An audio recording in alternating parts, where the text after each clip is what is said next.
Palung Mariana. Kita semua tahu semengerikan dan semisterius apa itu Palung Mariana.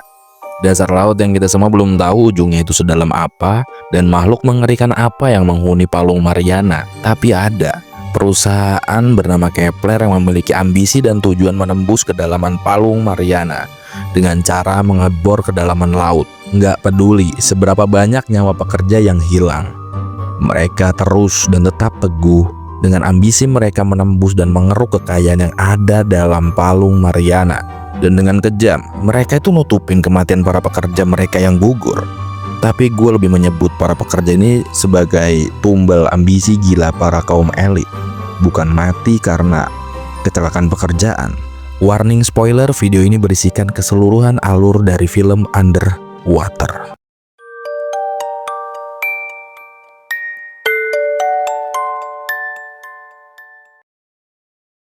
Berlatar di dasar Palung Mariana, kedalaman laut yang sangat dalam, kita akan diperkenalkan oleh sosok gadis pelontos yang berdada rata bernama Nora.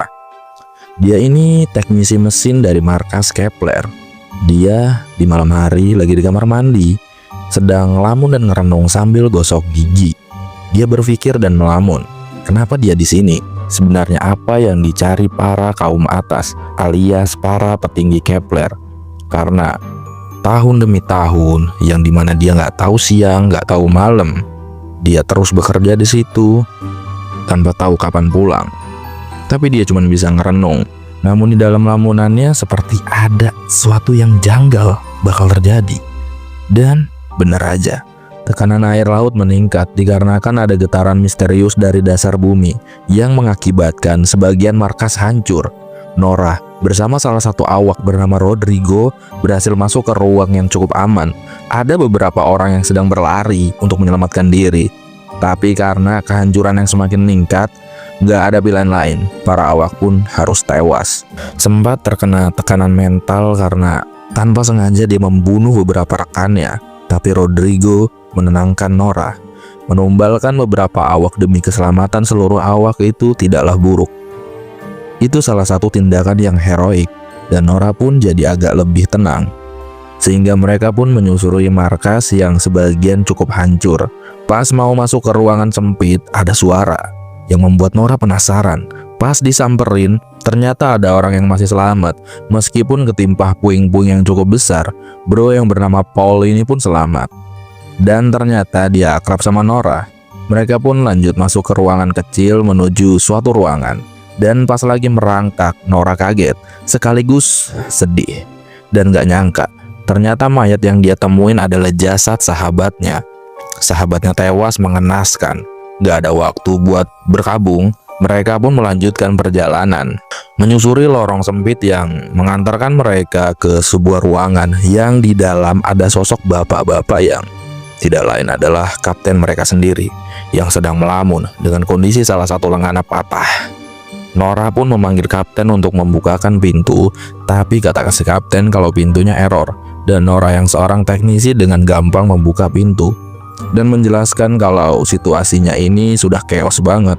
70% stasiun Kepler rusak. Dan Nora juga menjelaskan dengan tubuh yang gemetar serta keringat dingin kalau beberapa rekannya tewas secara mengenaskan. Dan Nora juga heran kenapa kapten masih di sini. Seharusnya kapten pergi menyelamatkan diri menggunakan kapsul darurat. Karena cuma kapten lah yang sudah berkeluarga dan memiliki anak gadis semata wayang. Kapten pun nyela, inilah kenapa saya jadi kapten. Pokoknya kita semua yang masih tersisa harus selamat.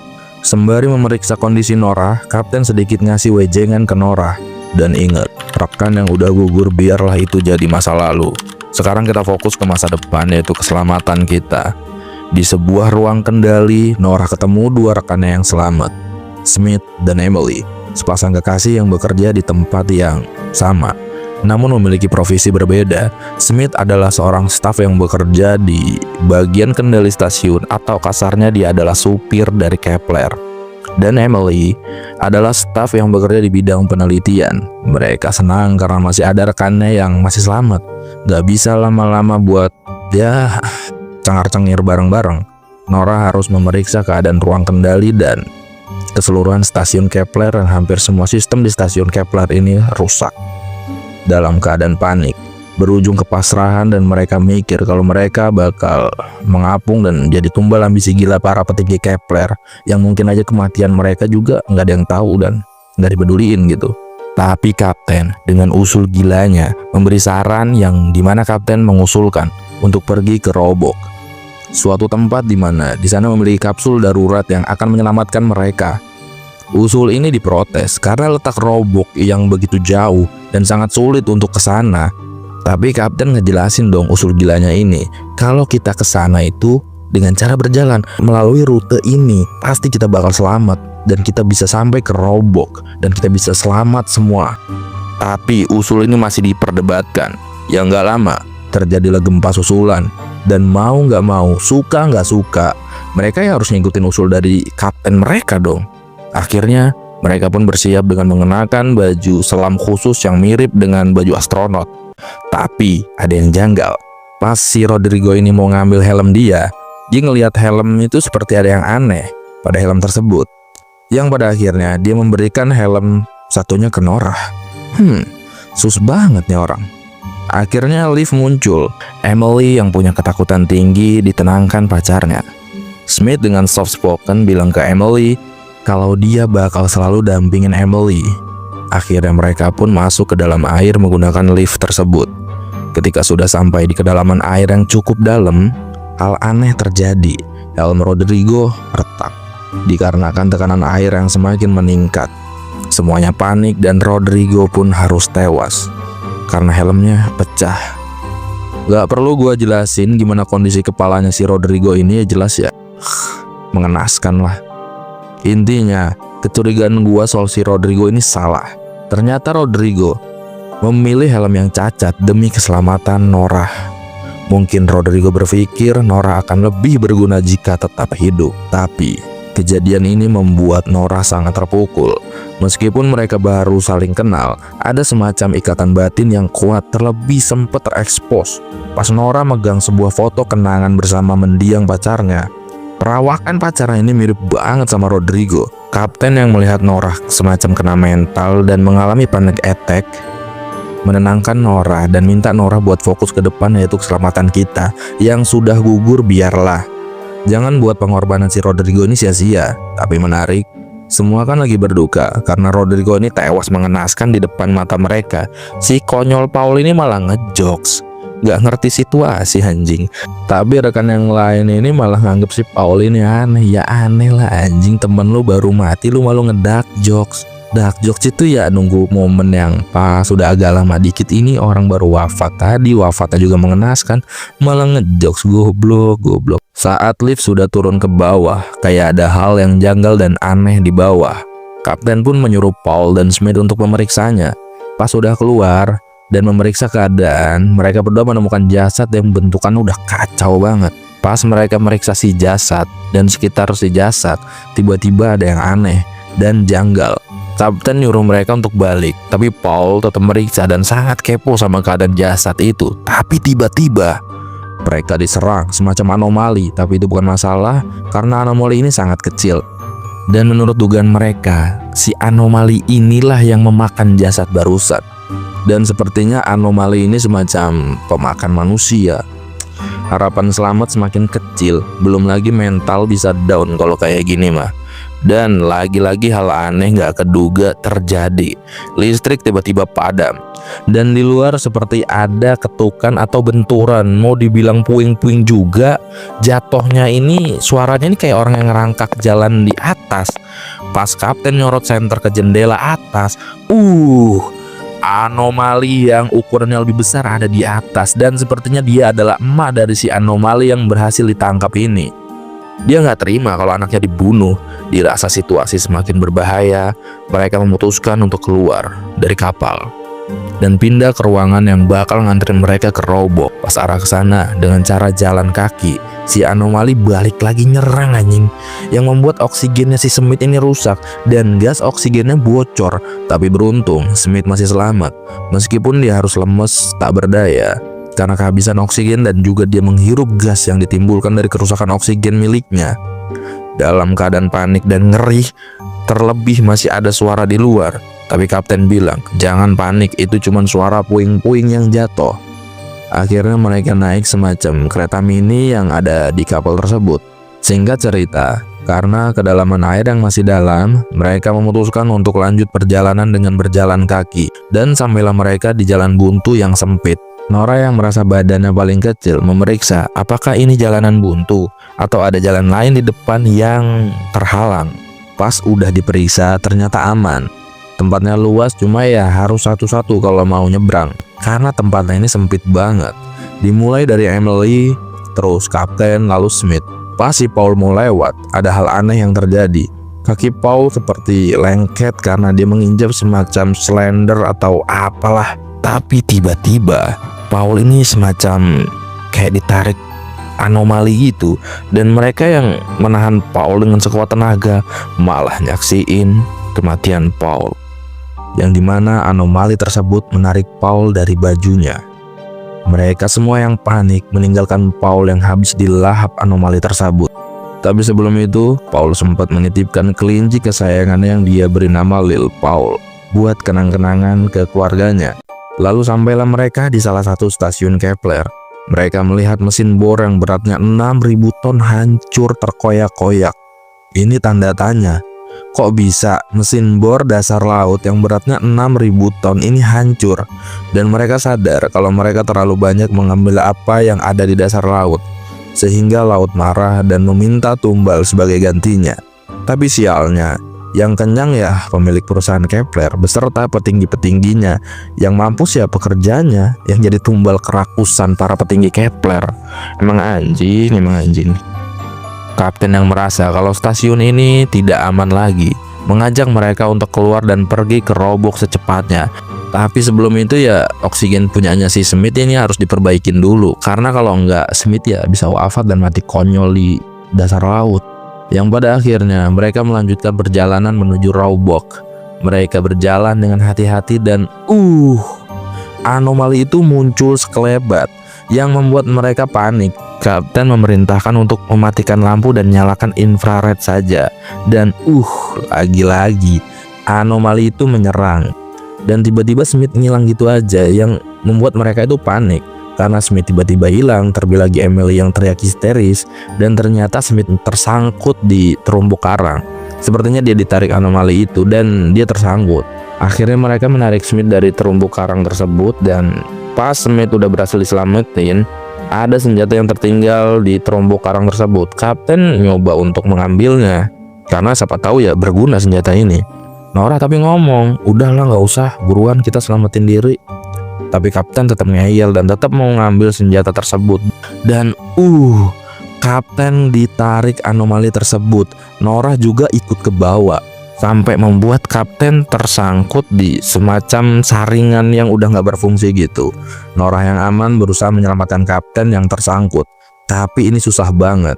Karena Nora ini ya tenaganya tahu lah cewek ya kan. Mau dia tomboy sekalipun ya dia perempuan. Tenaganya ya kita tahu tenaganya segimana gitu loh.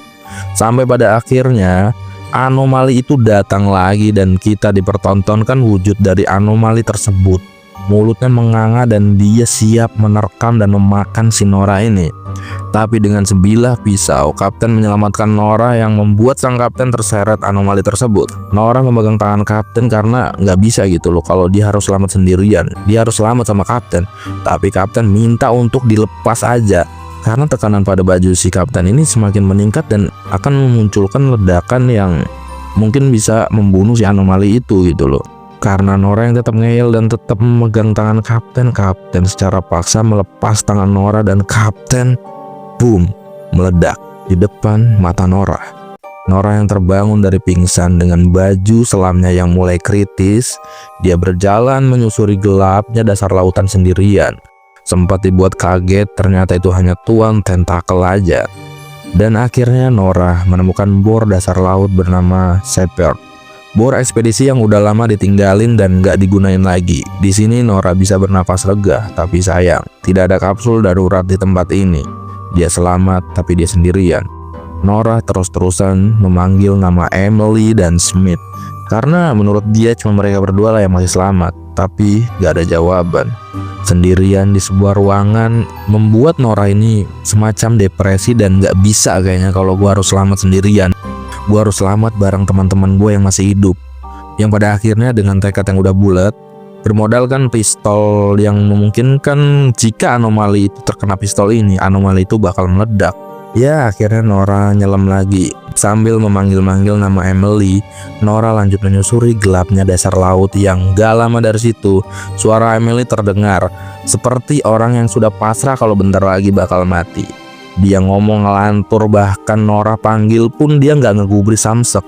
Sampailah Nora mulai mendekati Emily dan menyadarkan Emily yang mungkin terkena semacam serangan ketakutan yang membuat dia sedikit gak waras. Pas buka mata, akhirnya dia lega karena yang menerjangnya adalah Nora yang masih hidup. Emily nanya, "Di mana Kapten?" Nora dengan tenang menjawab, "Smith masih hidup kan? Itu yang penting. Soal Kapten jangan terlalu dipikir. Lebih baik kita lanjut perjalanan." Emily yang sadar dengan bahasa si Nora ini, ya udahlah, namanya juga udah takdir.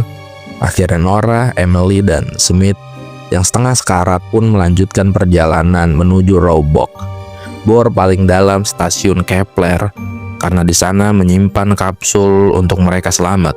Saat mereka sudah mulai dekat ke Roebuck, mereka dibuat kaget dengan penampakan begitu banyak anomali dan kayaknya Roebuck ini udah dijadiin sarang bagi para anomali itu. Hal ini membuat mereka ragu, namun setelah membulatkan tekad, mereka akhirnya pelan-pelan menyusuri jalan. Dan jangan panik dan tetap kalem, karena salah gerak dikit anomali ini bisa bangun. Pas sudah mulai mendekat ke pintu Roebuck, Nora diserang salah satu anomali. Tapi disinilah kita ditunjukkan plot armor dari seorang main karakter alias MC. Nora berhasil mengoyak tubuh anomali tersebut. Dan ketika Nora berhasil membunuh anomali tersebut, dan dia melihat bahwa ada anomali yang jauh lebih besar di depan matanya. Tapi dengan ngotak, dia menembak anomali tersebut sehingga anomali itu ngamuk. Tekanan pada baju selamnya Nora ini semakin meningkat. Nora berlari dengan oksigen semakin menipis yang akhirnya lama-kelamaan oksigen itu rusak. Yang pas udah masuk ke ruangan, Nora udah sesak napas. Akhirnya Emily yang gak bisa ngebuka helm si Nora langsung aja ngehantemin helm Nora pakai senjata, sehingga helm Nora pecah dan Nora bisa bernapas lega lagi. Dan pada akhirnya mereka berhasil ke ruangan Roebuck. Mereka seneng karena akhirnya mereka bisa selamat dan bisa bernapas lega. Tapi mereka ini gak bisa berlama-lama untuk seneng gitu, karena mereka masih terjebak di dasar laut, di dasar Palung Mariana, bor paling dalamnya lagi. Ya dikarenakan juga keadaan mesin Roebuck ini yang semakin rusak gitu. Mesin udah mulai pada hancur gitu. Mereka nggak bisa lama-lama. Terus mereka langsung pergi mencari kapsul untuk mereka bisa selamat ke daratan gitu. Akhirnya mereka berlari, Nora ngotak-ngatik mesin, akhirnya mereka berlari. Tapi pintu sini ketutup, pintu sana ketutup. Akhirnya mereka nemuin kapsulnya juga sih. Ada 3 pas banget untuk mereka bertiga. Nora ngecek satu-satu. Kapsul pertama aman, kapsul kedua tetap aman. Tapi pas di kapsul ketiga, error, nggak bisa digunain. Nora udah nggak bisa mikir lagi. Dia sama Emily langsung masukin Smith, karena Smith ini sekarat ya, dia harus diduluin gitu supaya dia selamat gitu. Yang akhirnya ya Smith duluan, dilanjut sama Emily. Tapi timbul perdebatan di sini karena Emily mau Nora duluan, tapi Nora bilang udah lo aja duluan gitu, gua gampang. Terus kayak ada yang janggal gitu. Emily nanya lagi, mesin itu rusak ya? Yang bener lah, kita harus selamat berdua lah, nggak bisa gue selamat sendirian. Tapi Nora bilang, gue ini teknisi, lu tuh peneliti, lu tahu apa soal mesin? Gue bisa benerin mesin sendiri dan lu lanjut. Tapi Emily masih ngeyel, yang akhirnya si Emily dijotos sama cewek tomboy berdada rata ini. Akhirnya Emily bilang, pokoknya lo harus selamat, awas kalau sampai nggak selamat, gue jemput lo di akhirat. Akhirnya setelah Emily pergi, Nora di sini nggak langsung memperbaiki kapsulnya karena ya memang udah nggak bisa dibenerin lagi. Nora seperti pasrah akan nasib dan takdirnya. Main karakter yang dari awal banyak dapat plot armor, tapi di akhir film dia memilih pasrah. Dan karena ini adalah mesin atau bor yang sangat canggih dengan sistem keamanan yang sangat luar biasa canggih gitu ya. Ada sistem peledak di tengah-tengah, bukan di tengah-tengah, tepatnya yang berada di dalam mesin robok ini ya. Akhirnya Nora mengaktifkan tombol peledak otomatis mesin robok atau stasiun robok atau borobok, terserahlah apa nyebutnya. Yang jelas di robok ini ada semacam peledak otomatis yang bila ditekan tombolnya dia akan meledak. Yang pas dia lihat-lihat sepertinya jaraknya udah cukup aman kalau dia ngeledakin mesin ini. Yang akhirnya Nora dengan pasrah dia meledakkan dirinya dengan mesin robok beserta monster itu. Akhirnya Nora tewas dengan terhormat demi keselamatan teman-temannya. Pas Smith dan Emily sudah sampai atas dan selamat, berita beredar tentang kecelakaan stasiun Kepler ini. Cuma ada yang janggal di sini yang menurut gue nih janggal banget. Para petinggi Kepler atau pemilik perusahaan Kepler ini menutupi wawancara yang dilakukan kepada Emily dan Smith. Dan sepertinya kecelakaan stasiun Kepler ini ditutup-tutupi sama para petingginya gitu. Dan wawancara yang dilakukan Emily sama Smith ini ditutupi. Bahkan CCTV yang dimana mewawancari mereka juga ya hilang gitu aja. Gue punya dugaan kuat kalau Emily dan Smith dibunuh karena supaya nggak bocor informasi tentang kecelakaan Kepler ini. Entah apa tujuan mereka. Yang jelas ya perjuangan Nora kalau emang bener Emily dan Smith ini mati sia-sia gitu di atas dibunuh para petinggi Kepler, perjuangan Nora ya sia-sia. Dan ya film ini menurut gua masih kurang di akhirnya gitu. Karena apa? Emily dan Smith nggak ditunjukin mereka tuh selamat atau enggak. Cuman ditunjukin berita kalau mereka ini diwawancarai. Cuman wawancaranya ini ditutup-tutupi para petinggi Kepler gitu loh. Bahkan CCTV yang mewawancarai mereka juga nggak ada, hilang gitu aja. Gue punya dugaan kuat kalau Emily dan Smith dipaksa tutup mulut atau bahkan supaya ini semua nggak bocor, Emily dan Smith dibunuh. Film pun tamat yang masih mencuat tanda tanya di gua. Mungkin kalian juga punya tanda tanya tentang film ini. Gua nggak mau berargumen apa-apa. Yang jelas kalian silakan komentar di bawah apa tanggapan kalian dan pendapat, opini serta pandangan kalian tentang film ini.